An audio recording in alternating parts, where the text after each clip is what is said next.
Hello everyone and welcome to the Bearded Geeks, the weekly grab bag of topics covering movies, comics, video games and TV. My name is Jages, I'm the Beard Master and I'm sitting here. It's 2 hours until the midnight launch of Red Dead Redemption 2. So I've got some time to kill and I saw Halloween today. So let's talk about Halloween while we wait. Now who was excited for this movie? Because I saw it and I'm like, I'm not sure. We've got these two filmmakers and that attached to this movie who... their previous track record, really, they're mainly focused on comedy, and I'm talking about David Gordon Green and Danny McBride. So, you know, these guys are associated with, like Pineapple Express, The Sitter, Your Highness, Eastbound and Down, although David Gordon Green directed, plenty of, dramatic features. And serious stuff, generally when he's thought of, it's mainly comedy. So it was like... it's that generic thing where people think oh, these guys are comedy guys. They're going to fuck it up. They're not going to do any good at this property. So it was a little bit out of left field, when these guys were attached. But then, there was word on the street that the script they wrote was actually pretty good and it was turning a lot of heads. And so the movie went into production with Blumhouse, Jason Blum, or is it Blumhouse? Blumhouse, it's all the bloody same. They make horror movies mainly nowadays. And so Halloween went into production, and it is a direct sequel to the first Halloween, to John Carpenter's Halloween. So we're forgetting Halloween 2, Halloween 3, Season of the Witch, Halloween 4, The Return of Michael Myers, so on, Halloween H2O, Resurrection, the Rob Zombie movies, which were reboots. All that's forgotten about, completely wiped from continuity, and this is a direct sequel to the first film. So picking up 40 years later where the first film was. And so that was an interesting premise. A lot of these movies now are, we're going to make a sequel. We've got all these bad movies ahead of us. So I'm looking at you, the Terminator franchise. And you know what? We're just going to forget about all those other films. We're just going to act like they never existed. And we're just going to pick up where the last good one was. And we're going to go from there. And we're going to make it a direct sequel. So that's fine. So that's an interesting kind of idea. So to pick up 40 years later, I mean, Michael Myers was I don't know, what was he, 20? He was meant to be 25 in the first film, or in his early to, what was he? Was he 5 or 6 when he murdered his sister and then he went away for 15 years? So he's probably 21, 22. And then it's 40 years later, so you've got a 60 plus year old main villain. So it's interesting dynamic in that to see what they kind of do. So I was intrigued. All around, I was intrigued. I'm a fan of John Carpenter. Obviously, all you guys know that. He is my favorite director of all time. Absolutely love his work. I love Halloween. I love it all. So to get a sequel, a direct sequel to the beloved Halloween with John Carpenter's involvement as well, a very exciting prospect. So I think I'm going to go full spoilers today, guys. Just makes it easy to talk about, especially after our Haunting of Hill House episode a couple of weeks ago. It's very hard to talk about something, when you can't go into spoilers. So what I'm going to do is I'm going to say full spoilers. I'm probably not going to go into too much. I'm not going to spoil the ending or anything for you guys. But, there may be one or two little things here and there that may get spoiled. But it probably won't be anything too major. But if I do decide to talk about, a major plot point or whatever, I'll decide to save it for a spoiler section toward the end. So there may be the odd one here and there, but we'll see how we go. So the story is of this film, like I said, we've picked up 40 years later after the setting of the first Halloween. So the first one took place in 1978. We pick up 40 years later here now in 2018. And we're back with Laurie Strode. Jamie Lee Curtis is back as Laurie Strode. She's had a rough go the last 40 years. The movie kind of sets up, she's had a couple of failed marriages. She's had a daughter. Her daughter was taken away by Child Protective Services when she was in her early teens. And, Laurie has a granddaughter as well. So we've got a few generations of Strode women in this film. And Laurie is totally traumatized by that night, with Michael Myers and the babysitter murders. And she's pretty much gone batshit crazy. She's gone full recluse. She's top of the line security. She lives out in this house out in the middle of the woods. We've got security gates. We've got barbed wire, running around the top of the fences. We've got security cameras. We've got floodlights everywhere. We've got bars on the windows, we've got bars on the doors, you know, we've got guns, we've got shooting ranges, we've got hidden bunkers, you know, she's gone full protection, you know, paranoid of the day that maybe Michael Myers, who was captured at the end of the first film, it was said, there's a line in there that says, this person was the first deputy on site, and he stopped Dr. Loomis from killing Michael, and he was arrested, and he's been in this medical institution ever since for 40 years, being poked and prodded and studied, and all these doctors are coming in trying to work out, you know, what the go is with Michael Myers, what's going on in his head, what's made him tick, you know, what made him murder those 5 people, you know, on that Halloween day. So it's an interesting premise to have Laurie Strode, you know, totally traumatized by this event that happened when she was in her, you know, late teens. You know, as you would expect with anyone, you know, a massive trauma, you know, your friends were killed, a serial killer broke into your house, tried to murder you, and it was only by sheer luck and the intervention of some people that you survived that night. You know, you survived your encounter with the boogeyman, and the boogeyman is real. So we've got her holed up in this house, totally paranoid about Michael Myers. You know, she knows everything about him. She's keeping track of him. She knows where he is. And then it turns out that the day before Halloween, no less, Michael is going to be transferred from the medical institution into like a maximum security prison where he'll rot for the rest of his days in some tiny little cell. And that'll be the end of Michael Myers. So, as you imagine, things go pear-shaped, and Michael escapes and returns to Haddonfield on Halloween night, and all hell breaks loose. And we have the 3 generations of Strode women, and what happens with them, and when Michael Myers comes back to town. So, the story is pretty much a back-to-basics kind of approach. So, they've taken out all of the, like I said, we've forgotten all the previous sequels and stuff. We've gotten rid of, like, the complex continuity. You know, the end of Halloween 2, Donald Pleasance and Michael Myers were blown up. He was completely incinerated, but hey, he comes back, and Donald Pleasance has only got, like, a tiny little scar on his face and some burning, you know, some burnt skin and, you know, scarring on his hand. You know, that's how he got out of this massive explosion. But they got rid of all that complex continuity, and they've just gone back to a very simple approach, David Gordon Green and Danny McBride.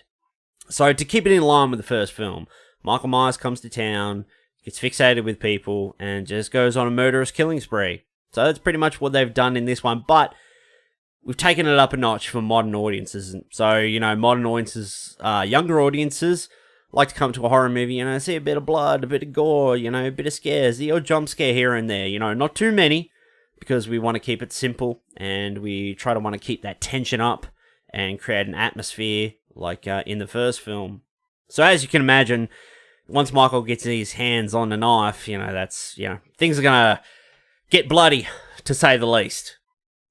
I like the way the story was set up. I found the intro, the first act of the film, pretty interesting, even though the pacing was kind of a little bit off in the first act. It felt like scenes, you know, with dialogue and stuff weren't given a few extra seconds to just play out naturally.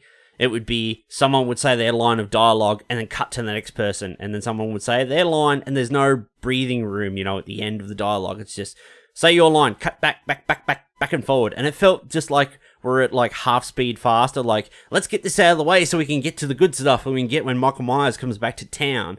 So the first act felt a little, yeah, it felt a little sped up, like we're in a hurry to get to the good stuff.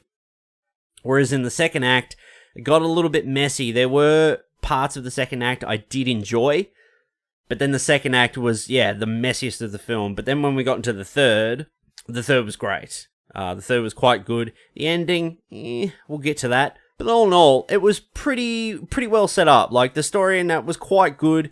There was some comedy injected in there, which was actually quite good. There was a little bit of levity in there. We had a few jokes from some, you know, secondary characters and ancillary characters.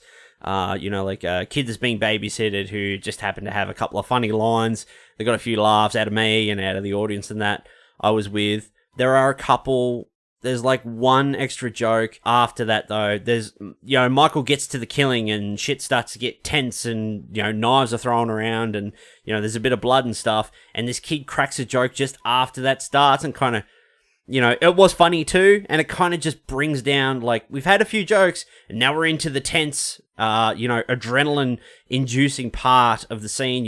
Michael Myers is trying to murder someone and then this kid cracks another joke. Though it was funny, it just felt a little out of place because we're building up and then, we get taken out of it just that little bit for that split second. But all in all, the story was pretty good. I quite enjoyed it. But let's talk about some of the characters. So like I said, we have 3 generations of Strode women in this film. So we've got, obviously, Jamie Lee Curtis as Laurie Strode. We've got Judy Greer, who's getting cast in a lot of mum roles, like in the last few years and stuff. Obviously, she was in Jurassic World, the first Jurassic World. She played the mum of the 2 kids that got stuck in the park. It kind of takes me out of the film a little bit when I see Judy Greer, because I remember, I've seen her a lot earlier in her career, and she's played like a lot of comedy roles and that, she's, more acted in stuff for laughs. So when I see her in a more kind of serious role or a horror role, playing the mum, it kind of takes me out of it just a little bit. That's not her fault, though. That's just what I know her from previously. But she does a great job in this movie. And then we also have her daughter, Allison, played by Andy Matichak. And she was quite good in that as well. So we've kind of got like... It's interesting with the Strode women in this film because Laurie, Jamie Lee Curtis, she's obviously incredibly traumatized. She's incredibly damaged. They say in the film she's had 2 failed marriages. Her daughter was taken off her at a young age.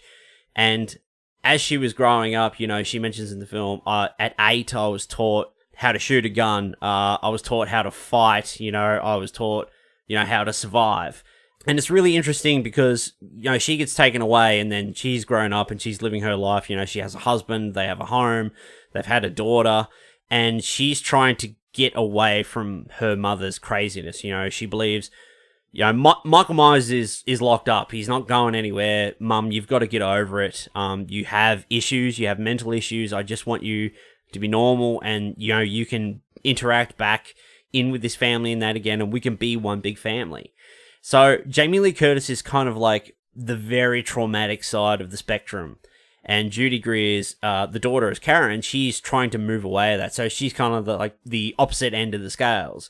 And Allison, the daughter, she loves her mum and stuff and she understands, staying away from the trauma. But then she loves her grandmother as well, who she refers to in this whole movie. What 2018 day and age kid just calls their, grandmother and has her in her phone as grandmother? What about grandmother? Did you talk to grandmother?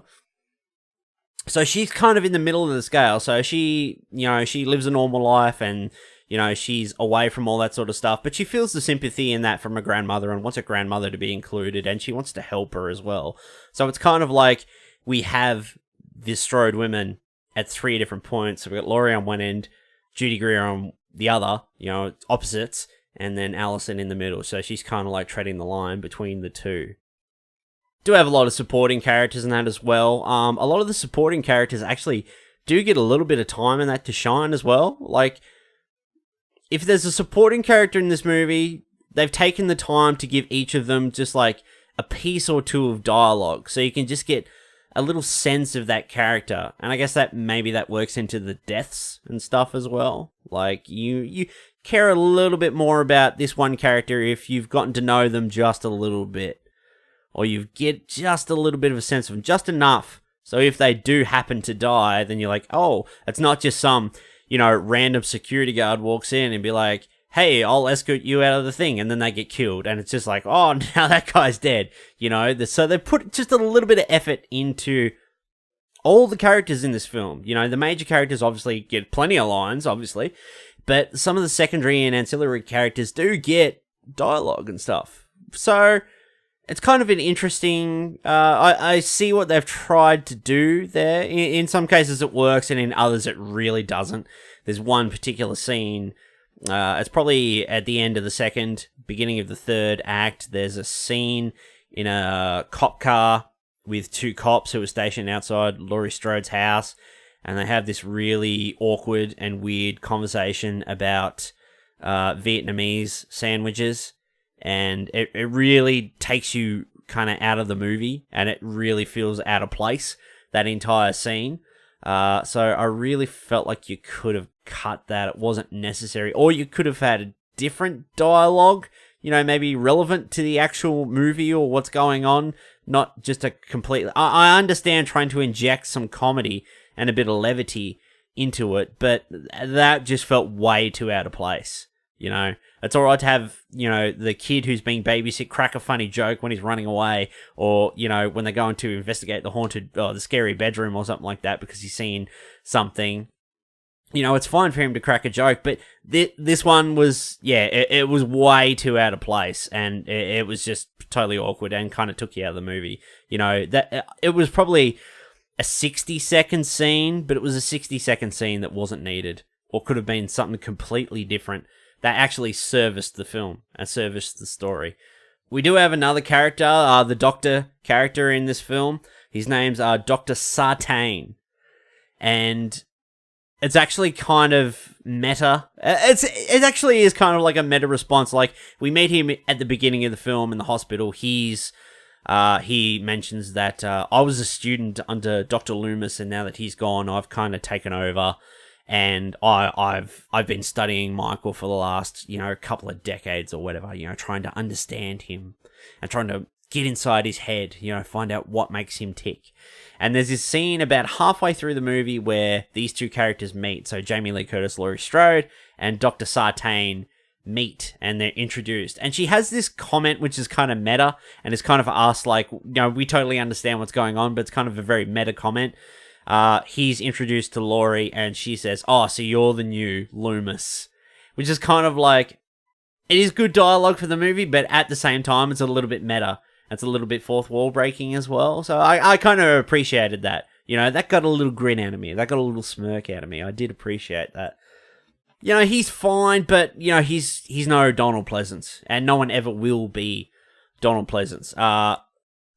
Dr. Loomis is mentioned quite a few times in this. We see some drawings, of Donald Pleasance as Dr. Loomis, and we do get some audio tape playback, like some recorded tapes he's made from like sessions or whatever. And it's kind of strange because Donald Pleasance had a very specific way of talking. Like, he would lay out, sentences of dialogue, or he would, when he was delivering some, he would take pauses and deliver a few lines at a time. So he would kind of have pause in between words to kind of sit on it, and he was, as if he was thinking, between words, and as he was putting out that sentence. So they kind of do that in this movie when they play back these tapes, but what it actually sounds like, you can understand what they were going for, trying to capture the way Donald Pleasance actually spoke, but it actually, what it sounds like is they've just gone and pulled in every movie that ever starred Donald Pleasance and just took dialogue bits from everyone, or just what they needed, and just pieced it all together into sentences. And like any regular film guy will listen to it and be like, that's just recorded dialogue from, a previously a dead character in the franchise. But to someone like me who's more into film, and, it's easier to spot a lot of filmmaking stuff and that, to me, that just sounded like pieced together dialogue from different films that Donald Pleasance starred in. It was fine. It was totally fine. I didn't really have a problem with it. It's just something I noticed. I was like, that's probably what they did, took dialogue from other movies and just pieced it together. And there are other characters, there's, kids that Allison goes to school with, there's her boyfriend, everybody kind of gets a little bit to do and a little bit to say. But, the main important characters, they get enough and more than enough to say, but the supporting stuff, they get a bit in that as well. And there are a lot of characters in this movie, a lot of supporting characters, a lot of secondary characters. There's a hell of a lot in this movie, actually. And now let's talk about the big cheese, Michael Myers. So Michael Myers is played by two people in this film. He's mainly played by James Jude Courtney, and in one scene, I think it is, he's played by Nick Castle. Nick Castle was the guy who played Michael in the very first Halloween, who's a friend of John Carpenter's. He was a writer, went on to direct a lot of feature films, including The Last Starfighter. Any Last Starfighter fans out there? He plays Michael in one scene, I believe. And I think there's a scene where Michael is looking out of a window, or is looking into a mirror, which is looking out the window. I believe that was the scene he was in. But aside from that is James Dew Courtney. Now, in the first film, they just referred to Michael Myers as, he came to be known as the Shape. So he is not really a man. He's not really a monster. He's just literally a shape. He's just like this unknowable, empty void, which you couldn't know. All these horrific acts and that he committed, no man, no regular person would ever do that. And so he was just a shape. He could be anything. Was he real? Was he a specter? Was he a ghost? Was he something supernatural? Or was he just a man who just killed because that's what he did? And so Nick Castle in that first film, he really kind of captured that emptiness and that kind of unknowable of Michael Myers.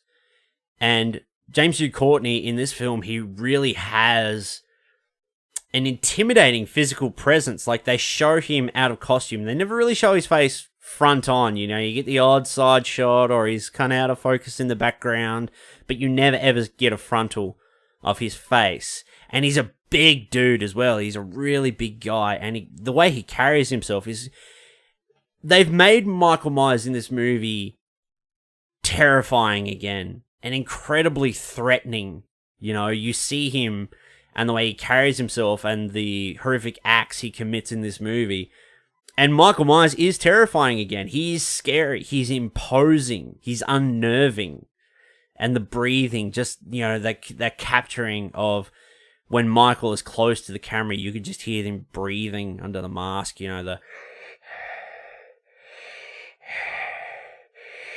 breathing, which is just totally inherent of that character and terrifying at the same time, because this mask, it's always in the dark, these blackened out eyes, you can't see anything, all you hear is that breath, you don't know what's going on behind that mask, what's going on inside that head. He literally is just a shape. Now, in that first movie, yes, Nick did carry that very well. He did carry that kind of emptiness, that voidness. And in this, James Dew Courtney, he does a good job of that as well. And the physical imposing that he carries as well. But I didn't really feel like he did get some of that in there, kind of, that unknowable, that emptiness, that shape. But I just felt like in this movie, his movements were maybe just a little bit too fast. Like, there's a scene in the trailer. It's actually a long take in the movie, so we just follow Michael in one single camera shot, up a driveway and in a shed and through a house and then out the front and through another house. And it's probably like a 2-3 minute long take, which was actually really good, very impressive. But you watch Michael, he's standing there to begin with, and he kind of turns his head, but it's a very fast movement. And I just like... I understand it's a modern film and, we got to speed things up a little for, the kids with short attention spans. But, just like a classic Halloween fan and a classic Carpenter fan, I just felt like some of his movements at times were maybe just a little bit too fast or a little bit too focused. Because, they talk about in this movie, we have these two true crime podcasters and we have these doctors trying to get inside Michael's head. We want to know what makes him tick. Why does he do this? What makes a man just go and murder, all these people? What's the reasoning? Why is he doing that? But these podcasters have this conversation with Laurie Strode, and she's like, there's nothing to know. He's literally just the boogeyman. There's nothing in him. He doesn't kill for a reason. He just moves and kills. He just keeps moving and he just keeps killing. He never really latches onto anyone specific. He doesn't hunt anyone for any specific reason. That's not what Michael Myers does. He just keeps going and he just kills at random. If he sees something, he'll go and he'll kill it. There's nothing specific. There actually is a scene in this film where Michael escapes and he does kill a few people. It's not shown to begin with, but this scene kind of focuses on like a 10, maybe 12-year-old kid, and then it shows Michael smash this kid's head up against the inside of the window of this car and then break his neck. So in this movie, we see Michael Myers murder like a 12-year-old kid, and you're like, oh, okay, that's what they're going for in this movie. He's more intense. He's brutal. He has no focus. He just goes, he moves, and he kills. He's like an animal. He's targetless. He just walks and kills at random. There's no method to his madness. There's no reasoning behind it. He's just literally just an empty, blank slate. He's just a shape, and he just moves and he kills for no reason other than maybe he likes it. Maybe there's part of himself he likes to kill. He just does it because he can. He killed his sister when he was 5, and he got a taste for it. Maybe. We don't know. We'll never know. It's all really speculation. A lot of kills in this movie, though. Big up to practical effects. We get some nice, dead bodies, like dummies, with big broken jaws and stuff. And we get a great gag where Michael actually stomps on someone's head and it explodes like a watermelon, and it's actually pretty neat. We do get a little bit of CG here and there. There's a scene where Michael stabs someone through the neck, grabs them by the hair. They're both facing the camera, and he stabs them through the back of the neck, and the knife comes out the front in their throat. And you just notice it, the CGI blade pop out, and you're just like, oh, there's a CGI shot right there. Yeah, that's pretty good. But there's a lot of practical effects in this movie, which, is fine. There's a lot of blood in this movie, obviously, in modern film. We like a bit of gore. We gotta, horror movies and that now have to show a bit of gore, show blood. Even though in the first Halloween, we really didn't see any blood. We saw blood in the opening scene where Michael murdered his sister, and we see some blood at the end, where he cuts Laurie's arm. But aside from that, it's a pretty bloodless movie. Whereas in this one, 2018 Halloween sequel, hell yeah, man, we got blood, and, we got buckets of it. It's not gratuitous, but there's blood. There's definitely blood in this movie. And big up to practical effects. Use of CG where it's needed. But yeah, big up to practical effects. This movie's probably more 80% practical and 20% CGI. Only where it's needed, for the odd shot or two. But it's used kind of tastefully, Like I said earlier with the story, I liked the first act. I liked the setup. I liked how in this film we could have explored, because it's not really explored too much. You kind of really just given the basics, Dr. Sartain kind of mentions, what is it about trauma or horrific events that change people, There were events in, both of these main characters' lives, Michael and Laurie. There were murderers or witness to murder. What happened to them? Michael went one way and he became pretty much pure evil, a killing machine who just was like a shark, he just saw a seal and he went for it, for lack of a better term. And Laurie, her trauma, she went the other way. She became very security conscious, to be very prepared if the situation ever came back, if Michael ever returned. She does mention in this film, she's like, I prayed every night that he would escape. And the sheriff says to her, why would you do a stupid thing like that? Why would you want that? And she's like, so I can kill him. Because she wants to kill him. I guess part of her wants it to be over. All this thing that she's ran from or prepared for 40 years, that's completely overtaken her life, that's stopped her life from happening. She tried to have a life. She's married twice. She had a daughter. Her daughter was taken away. She has a broken relationship now with her daughter and granddaughter. It's kind of, Michael Myers completely ruined her life. And it's that kind of thing. Michael went one way. He became very violent, cold-blooded murder. And she, was very traumatized by the situation and felt that she needed to prepare, She was prepared to murder as well, but, hers are for completely different reasons. Hers were not because she wanted to or because she enjoyed it, but, you know, it was to end her suffering, to end her trauma, to protect her family, you know, and what she, you know, what's most important to her and in her life.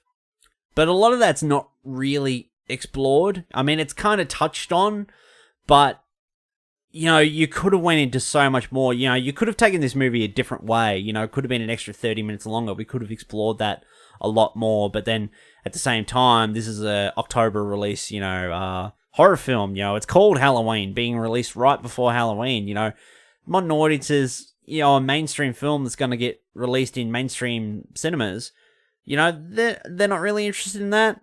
So we got to have the gore, we got to have the blood. You know, we don't want to make it too cerebral. We could do that, but, you know, we'll give you just enough of that. And then we'll throw in all the gore and the murdering and the bloody action and that as well. But it's very interesting because, like I said, the second act is probably the most problematic of the film. But then getting into the third, I guess we'll go into spoilers here.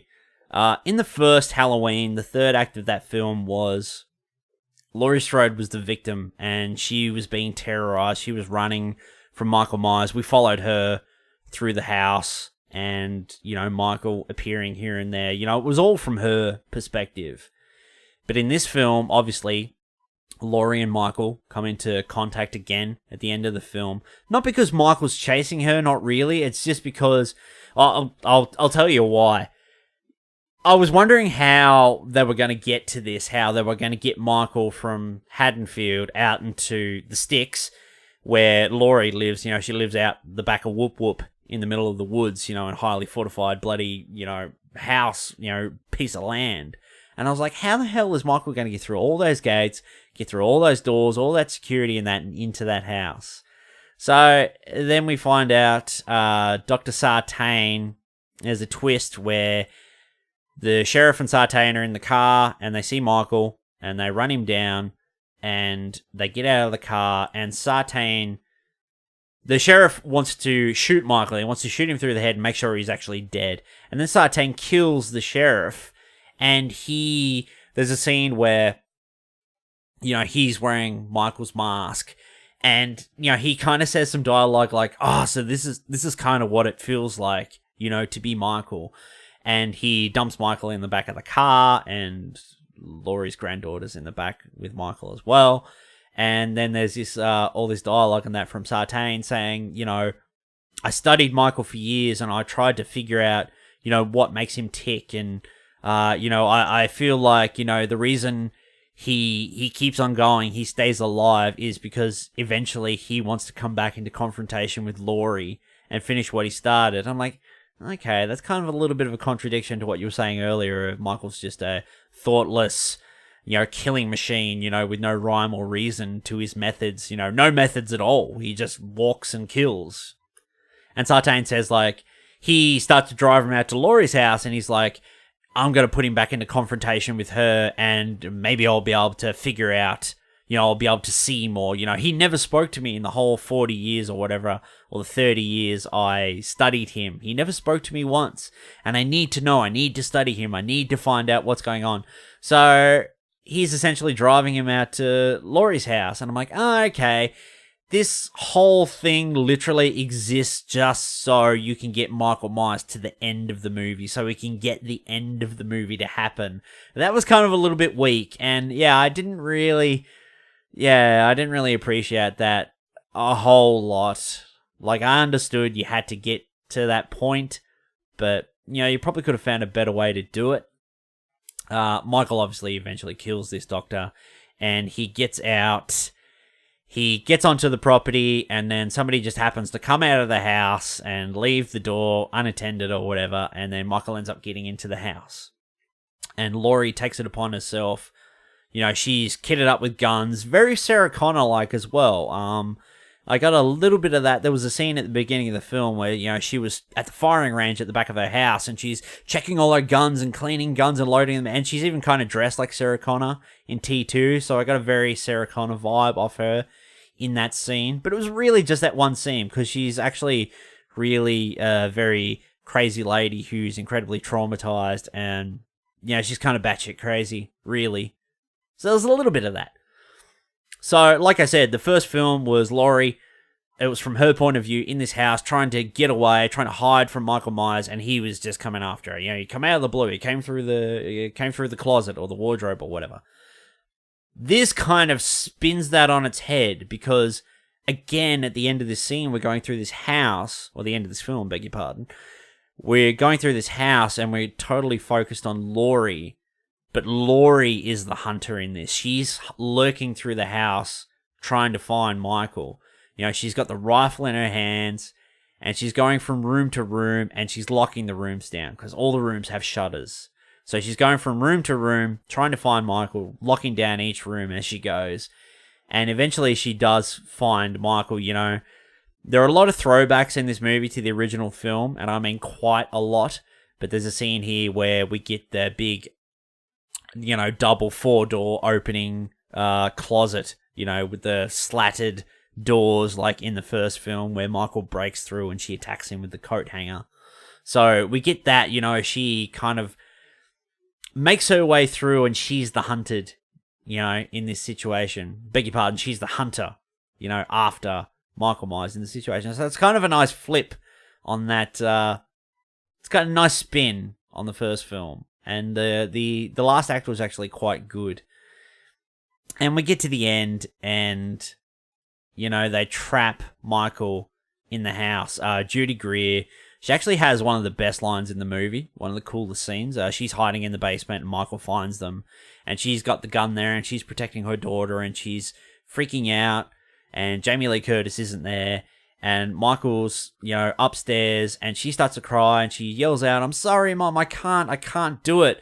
And then you get this big woof and Michael appears at the top of the stairs and then her face just goes from, you know, tears to seriousness and she's like, "Gotcha," and boom, and shoots him. And I'm just like, that is so good. And that kind of pays off earlier where we got, you know, a lot of throwback in that to her saying, you know, her mother trained her as she grew up, you know, trained her to be ready. She prepared me. And you get a sense of that there in that scene. And I actually really did enjoy that scene quite a bit. And then, you know, Michael gets down into the cellar. They lock him in there. And, you know, there's a lot of this talk, you know, that Laurie lives in this house. You know, she's totally security conscious. You know, the fences, the barbed wire, the security cameras, all the locked doors, you know, the hidden basement and stuff. You know, she's hiding. She's a recluse, you know. It was a cage for her, and she was trapped there. But it wasn't actually her cage. Her, you know, the whole reasoning she did all that is the day Michael Myers ever did come back, it was a trap for him. She was going to trap him in that house. And then they trap him in the basement, and then they burn the house down with Michael in it. There are all these gas lines and that set up, you know, in the basement. All these jerry-rig gas lines running gas and that down there. And she throws a flare down there and sets it on fire. And we just get this shot of... It's the only real shot we see Michael's eyes in the mask when she throws the flare down and the place starts to light up. And then it illuminates Michael's mask. And you just see his eye. And he's just like looking dead straight forward like a shark, you know, just like a dead eye, you know, just totally transfixed on these three people at the top of the stairs. And it's really good. And then, you know, the movie ends with the house burning down and the three of them riding off in the back of the car. End of spoilers. So now I guess you could say about the film, there's one other thing I do want to talk about, but I would talk about this first. Sequels. You know, this is a movie that, you know, we didn't need it. You know, we didn't need this movie. It didn't need to happen. But we got it, you know. And it's quite a good film. And it feels like a good, a cap on the bottle, you know, a bookend, you know, to this story, this tale.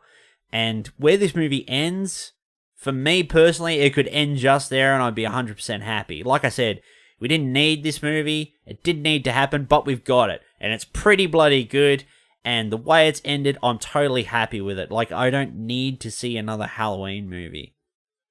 But this movie's made a lot of money in the US. And Jason Blum has said, if this movie makes money, if it's successful, there will be another sequel. So now we need to have... It's that thing with horror movies and just sequels in general. Now you've kind of undone the ending you had there. Like, they kind of leave it a little bit ambiguous, but you feel safe to say that, you know, his fate is kind of sealed, or, you know, maybe he got away. But you kind of feel confident in either way, and it doesn't really matter whether he's lived or died at the end of this. And, you know, for argument's sake, there is definitely going to be a sequel now, and it's going to feel just a little bit cheapened because of it. You know, Michael's going to need to be back for the next film, so it's going to cheapen the ending of this film. You know, we could leave it right here, and that would be enough. It would be enough for me. Guarantee it'd be enough for everyone else. Like, I don't feel like people leave this movie and they'd be crying out, man, that was so great, I want to see another one. Another Michael Myers adventure. Like, I want to see another one. I don't really feel like people leave the cinema and say that or feel that way. But it's definitely going to happen. We're definitely going to get a sequel to this movie. And whatever it is, you know, I'll go see it. You know, I'll support it. I kind of felt like maybe this movie kind of did like a bit of a Force Awakens kind of thing. Like, because there was a lot of throwbacks to the first film. I mean, we had the 3 characters walking down the sidewalk, you know, kind of the Haddonfield, you know, like the 3 girls in the first movie. We had 3, Allison and 2 of her friends walking down the street. You know, we kind of recreated that. We had Allison sitting in the back corner of the classroom and she looks out the window and, you know, instead of seeing Michael, it was a great spin, she saw her grandmother, Laurie Strode, instead. So it was a nice spin on that. But there were a lot of things. I mean, character being stabbed, impaled, held up against the wall. We had the ghost bed sheets. We had the laundry out in the clotheslines out the back, you know, blowing in the wind. Is Michael going to be hiding behind them? No, he's not.